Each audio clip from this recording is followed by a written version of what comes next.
네, 오늘의 증타 토픽 두 번째입니다. 자, 이 상황에서 이재명 초기를 이렇게 받쳐주는 그 세 축이 있죠. 세 축이 뭐냐면은 이재명이 집권을 하고 그 다음날 본회의에서 법을 통과시키고 그 다음에 정강측과처럼 특검을 이재명이 임명을 하고 자기가 다 임명했죠. 다 임명을 하고 그 다음에 당에서 그 세 개의 특검의 채찍질을 하는 TF를 만들어서 몰고 가는 그 상황이죠. 그런데 그 특검이 지금 폭망하고 있습니다. 세 개 특검 전부 다. 우선 가장 오늘 이슈가 됐던 게 김건희 작전주 사들인 민중기 특검 대망신. 과연 이런 사람이 특검을 한다? 과거에 박영수 특검도 그 활동 끝나고 나서 뭐 수산업자에게 포로세 받고 대장동 김만배에게서 뭐 돈 받고 이래가지고 나중에 이 정체가 다 탄로났죠. 지금 다른 특검도 그렇지만 민중기 특검, 김건희 그 특검을 수사를 하는 민중기 특별검사가 태양광 업체 주식에 투자를 해서 30배 수익을 올린 뒤에 상장 폐지 직전에 팔아서 억대 차익을 거뒀다.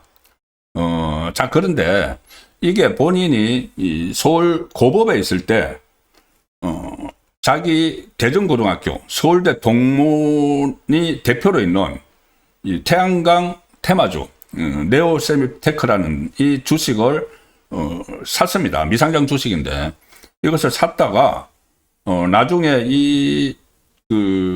네오세미테크가 나중에 상장이 그러니까 거래가 정지됩니다. 다른 이제 문제가 발생을 해서 분식회계 혐의로 기소가 돼서 가짜 세금 계산서 발행 분식회계로 그 기소가 됩니다. 대표가 기소가 됩니다. 오명환인데 2016년 징역 11년형이 확정되면서 이 이제 주식이 종이 휴지가 조각이 되는데 그 직전에 팝니다. 자, 팔아서 그러면은 이게 자기 고등학교 대학 동기인 이 사람 오명환과 거래를 내부 정보를 주고받은 것 아니냐 이렇게 충분히 의심이 되죠. 그런데 오늘 이 민중기 특검 쪽에서 보도 자료, 해명 자료를 내 가지고 그 대표하고는 상관없고 지인의 소개로 이 주식을 샀고 태양광 테마주 주식을 샀고 그리고 나중에 팔 때는 정권사의 권유로 팔았다. 이 새빨간 거짓말이겠죠. 자, 왜 거짓말이냐 하면은 이게 정말 잘 들어보시면은 참 이 민중기 특검이 완전히 자기 발목을 자기가 잡았습니다. 자, 이 태양광 업체 주식이 무슨 주식이냐 하면은 김건희 여사가 이 비슷한 시점에 그 주식을 거래를 했습니다.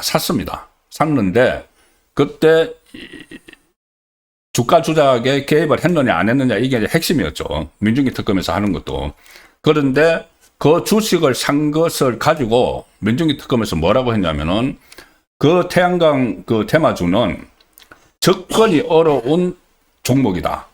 주식 종목 중에서도 일반에 알려지지 않은 그런 테마주이기 때문에 주식에 관심이 없고 주식을 잘 모르는 사람은 그 주식을 살 수가 없다. 접근이 어려운 종목이다.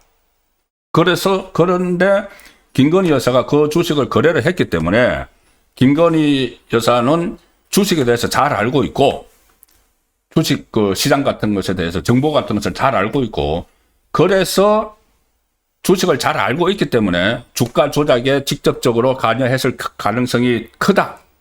이렇게 특검에서 자기가 발표했습니다. 민중기가. 그런데 그 똑같은 주식을 민중기가 갖고 있었다는 거죠.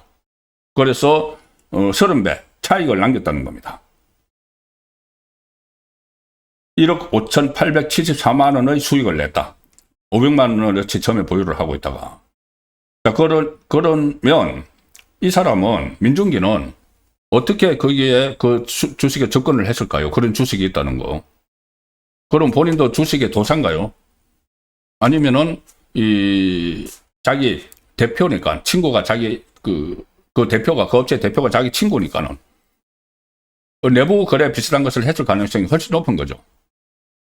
자, 이게 말이 됩니까? 자기도 똑같은 주식을 그렇게 해놓고 김건희 여사가 그 주식을 그 매매를 했다고 해서 당신 이 보니까 주식 도사네.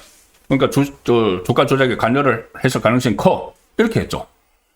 자, 그리고 더 하나 또 충격적인 것은 김건희 여사에 대해서 이 주식을 샀다고 해서 매매를 했다고 해서 주식 그 주가 조작에 개입을 했다는 그 전제를 하면서도 이 건과 관련해서는 김건희 여사를 기소를 안 했습니다. 재판에 안 돌렸습니다. 민중기 특검이. 왜 안 돌렸을까요? 자기도 갖고 있다가 자기도 똑같은 그 시점에 사고 팔았으니까. 자기 대표를 이렇게 통해서 사고 팔았으니까. 자, 그러면은 만약에 김건희 여사를 재판에 이 주식을 산 것도 같이 해서 기소 내용에 집어넣어서 돌리면은 이게 재판이 벌어지죠. 재판이 벌어지면은 이 주식이 태양광 이 테마주가 계속 논란이 됩니다. 그럼 자기는 그때마다 뜨끔뜨끔 하겠죠. 그러니까는 그거 빼버린 겁니다. 상당히 좀 후안무치하다는 생각이 안 드십니까? 그리고 또 하나, 이 대전고, 오명환 네오 세미테크 대표를 했던 그 대전고 동문이라고 동기동창이라고 하는데, 여기 또 동기동창 한 사람이 있습니다. 권순일. 대전고, 그때 재판거래, 이재명이 재판거래했던 그 권순일도 여기 이제 같은 동기입니다. 어쨌든 이거 대전고 동기라는 이야기가 나서 이 권순일과 민중기는 동기입니다. 그런데 그 두 사람의 또 다른 동기가 이 대표로 있는 태양광 업체 주식을 이렇게 이 작전주에 투자해서 억대 수익을 냈고 그것이 이 김건희 여사가 매매했던 똑같은 그 주식이다. 자, 그리고 그것을 매매했다고 해서 김건희 여사에 대해서는 주가 조작 혐의를 덧씌웠는데 본인도 그걸 가지고 있었다. 참 황당한 일이죠. 그래서 지금 결국은 이 민중기는 그때 제가 한번 말씀을 드렸죠. 완전히 우리법 연구회 출신이고 김명수 좌파 대법원장 김명수 핵심 척건 김명수 취임 직후에 첫 번째 법관 인사에서 서울중앙지법원장으로 임명이 됐고 그 다음에 그때 뭐 사법부 블랙리스트 사건 때 이 대법원 뭐 조사위원장 이런 것을 맡았던 좌파 전형적인 좌파죠. 좌파하고 그 판사 생활을 끝나고 나서 좌파 변호사를 하다가 이번에 그 이재명이 임명을 시켜줘서 김건희 특검을 활동을 벌이고 있는데 이게 최근에 여러 가지 논란이 일어났죠. 그 별건 수사를 해서 마구잡이 별건 수사를 해서 이 본류 사건과 관련 없는 사람들을 막 구속을 하고 뭐 통일교 황학자 총재나 다 그런 경우죠. 그 권성동 의원도 마찬가지고 그리고 이 집단 항명 파견 검사들 집단 항명이 있었고 또 최근에는 김건희 특검의 소환 조사를 받은 공무원이 스스로 극단적인 선택을 하는 그런 일까지 발생을 했습니다. 이 상황에서 지금 이 특검이 제대로 활동을 하고 어떤 수사 결과물을 내놓는다고 해서 그 국민들이 신뢰를 하겠습니까? 그래서 이 김건희 특검은 이제 소멸할 수밖에 없다. 그리고 이 최상병 특검, 소위 최상병 특검은 그렇게 국민 세금을 펑펑 쓰고 하면서 지금까지 단 한 명도 기소를 하지 못했습니다. 단 한 명도 기소를 하지 못하고 도대체 뭘 하고 있는지도 제대로 알려주지도 않고 그 국민 세금만 쓰고 있는 그 최상병 특검. 조은석 특검은 또 최근에 이 박성재 전 법무부 장관 영장이 기각되면서 거기는 한덕수 전 총리에 의해서 또 영장이 기각이 되면서 완전 이제 동력을 잃어버린 그런 상황인데다가 또 하나 논란이 됐죠. 뭐냐 하면은 그때 오산 미군 기지를 압수수색을 했는데 트럼프가 거기에 대해서 그때 이재명을 만나서 회담하기 직전에 문제를 삼았습니다. 문제를 삼아서 한국에서 뭐 혁명이 일어나고 있느냐, 숙청이 일어나고 있느냐, 그러면서 주한 미군 기지 압수수색한 데 대해서 강하게 이 항의를 하는 그런 상황도 있었는데 그리고 그때 이재명이 나중에는 이재명이 엉뚱한 소리를 했죠. 거짓말을 했죠. 그 특검 수사는 국회에서 임명한 특별검사팀에서 한다. 국회에서 임명하기는 뭘 국회에서 임명을 했습니까? 자기가 임명했지. 국회에서 추천을 했지. 그것도 국회가 아니고 엄밀히 말하면은 이 민주당하고 조국당에서만 추천을 하고 자기가 임명을 했죠. 둘 중에 하나를 자기가 임명을 했습니다. 그래 놓고는 자기는 쏙 빠지고 이 국회에서 임명한 특별검사의 활동이다. 이런 식으로 거짓말을 했는데 어쨌든 그래서 그걸로 끝나는 줄 알았는데 이 최근에 주한 미군 부사령관 데이빗 아이버슨 미국 공군 중장인데 이 사람이 이 주한 미군 부사령관 명의로 외교부에 항의 서한을 전달을 한 것이 지금 뒤늦게 알려졌습니다. 10월 3일 날 항의 서한을 전달을 했다는 겁니다. 내란 특검팀이 7월 21일 오산 기지 내 한국 공군의 중앙방공 통제소를 압수수색하는 데 대해서 우려를 표명을 했다.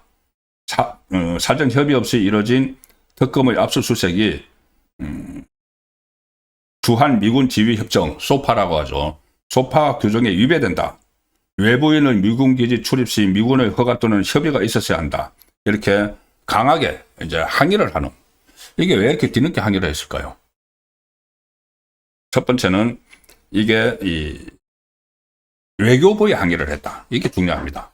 이 특검에 항의를 한 게 아니고 외교부에 항의를 했다.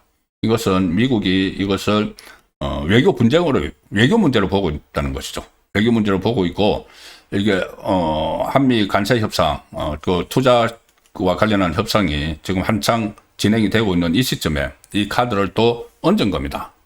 또 트럼프가 이달 말에 경제 APEC 참석하러 오죠. 거기에 대비해서 이 협상 카드로 자기들에게 유리하게 가져가기 위해서 협상 카드를 툭 던진 겁니다. 자, 조심해. 우리는 이 카드도 있어. 그러니까 결과적으로 뭘 의미하느냐.